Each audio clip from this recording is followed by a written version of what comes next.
आप देख रहे हैं चाणक्य न्यूज चैनल दरभंगा से। आज हम अभी हमारे साथ जो अतिथि मौजूद हैं उन्हें पहचान की जरूरत नहीं है।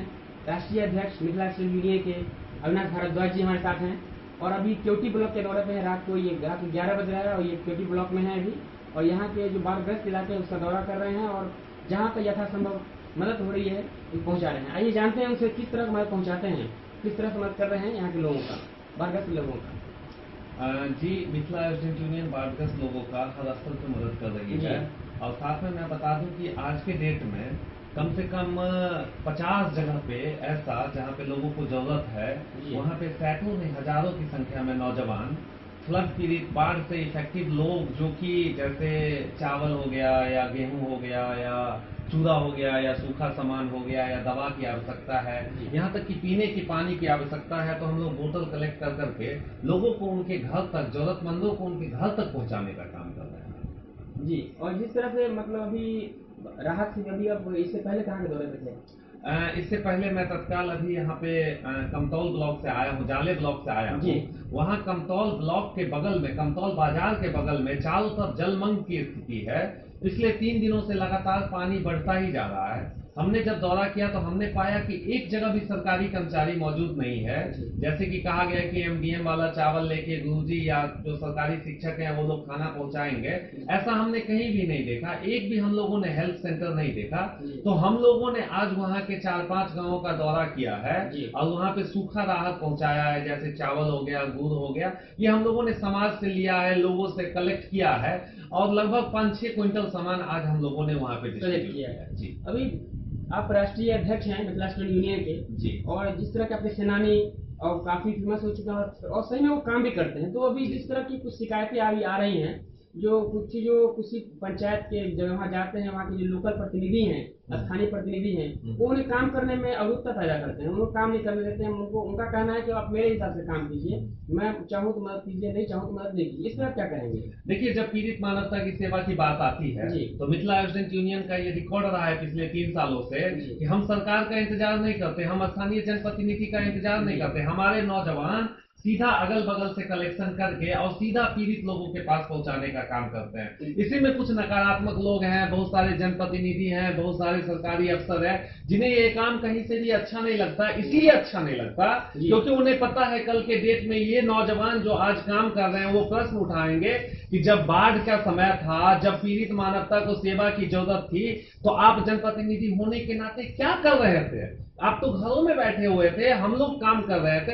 ये डर उन्हें सताता और इसी डर से वो आके हम लोगों को डिस्टर्ब करने की कोशिश करते हैं। लेकिन हम अपने नौजवानों को कहते हैं कि सकारात्मक रह के, जब मानवता को सेवा करने की जरूरत है तो तुम आगे बढ़ो और सेवा करो। अध्यक्ष जी, हम ये आपसे जानना चाहेंगे कि बिहार जो हर बार हर साल इस समय में ये जो महीना जाता है, इसमें हम बाढ़ से ग्रस्त हो जाता है, इसको आप किस रूप में देखते हैं? देखिए, देखिए मैं इसे कहता हूँ, हमारा अपना जो पिछले 5 सालों का जो एक्सपीरियंस है वो ये कहता है कि ये जो बाढ़ है ये मानव निर्मित विपदा है। हमने रसियारी में देखा, घनश्यामपुर ब्लॉक में देखा, हमने झंझारपुर ब्लॉक के नरवार में देखा, हमने क्योटी ब्लॉक में देखा, हमने जाले ब्लॉक में देखा। मैं कितना अनगिनत एग्जाम्पल आपको दूं। बहुत सारे जगहों पे तटबंधों का मरम्मतीकरण के नाम पे पैसे का उगाही किया गया, लेकिन मरम्मती नहीं किया गया। और ठेकेदार लोग, स्थानीय जनप्रतिनिधि लोग, सत्ताधारी पार्टी से जुड़े हुए लोग जो कि इन सब चीजों में काम करते हैं। आपका मतलब किसकी तरफ इशारा, किसकी तरफ है? मैं कह रहा हूँ कि स्थानीय जनप्रतिनिधि, जैसे सत्ता के बहुत सारे ऊपर से नीचे तक दलाल तत्व तो सक्रिय रहते हैं, ये सत्ताधारी पार्टी से। मैं कह रहा हूँ कि घनश्यामपुर ब्लॉक में आप जनता दल यूनाइटेड के पार्टी से लोग हैं, वो ठेकेदारी कर रहे हैं बांध पे, और वो इंतजार करते हैं कि बांध टूटे ताकि हम वहां पे बोरियां डालें। बांध टूटते समय में बोरियां नहीं डालते हैं, ये हम लोगों ने टूटने के बाद डालते हैं।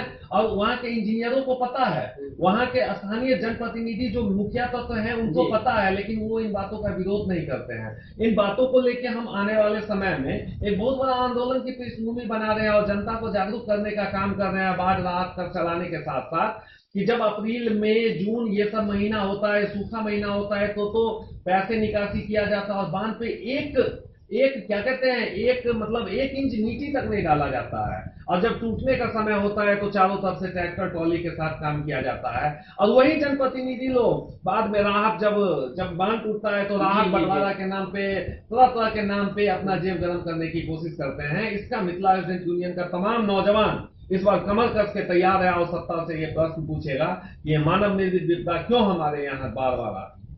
अच्छा, आप मिथिला स्टूडेंट यूनियन के राष्ट्रीय अध्यक्ष हैं, और जिस तरह के आपके सेनानी 24 घंटे दिन रात भी देख रहा हूँ, हम लोग भी देख रहे हैं कि हर जगह, हर एक, हमें लगता है बारगत के हर एक इलाके में आप लोग पहुंचे हैं, वहाँ पे टीम पहुंची है।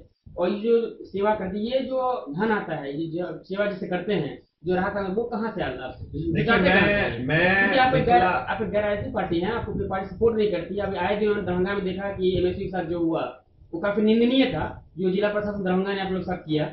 तो वही मैं जानना चाहता हूँ कि अगर आप गैर राजनीतिक संगठन हैं, तो ये जो धन जुटाते हैं, ये जो आप मतलब यहाँ राहत पहुंचाते हैं, ये कहाँ से जुटाते हैं आप? देखिए, मैं मिथिला स्टूडेंट यूनियन के तमाम सेनानियों के जज्बे को यहाँ से सलाम करता हूँ, यहाँ से इस्तेकबाल करता हूँ कि जो सेनानी पिछले 3 सालों से हमारे साथ जुड़े हुए हैं, वो सेनानी हमसे अभी बिना कमांड लिए, हमसे अभी बिना पूछे अपने समाज में जाके चूरा इकट्ठा कर रहे हैं, गुड़ इकट्ठा कर रहे हैं, सत्तू इकट्ठा कर रहे हैं, और वो तुरंत पीड़ित मानवता को पहुंचा रहे हैं। और पहुंचाने का काम ऐसे नहीं हो रहा है, हमने देखा है कम से कम 30 जगहों पे जहां पे शिक्षक लोग खिचड़ी बनाते हैं और उन्हें पहुंचाने को जगह नहीं होता है तो अगल बगल में बांटते हैं। हमने अपने आंखों से देखा हुआ है, रात में बचा हुआ खिचड़ी शिक्षकों को फेंकते हुए नरवार में, और हमारे सेनानी उस बचे हुए खिचड़ी को उठा के और पीड़ित मानवता को बांध के अंदर में, गांव के अंदर में जाके पहुंचाने का काम कर रहे हैं। साथ ही मैं बता दूं कि हमारे पास कोई धन नहीं है, हम कोई धन कोई सरकार हमें नहीं दे रही है,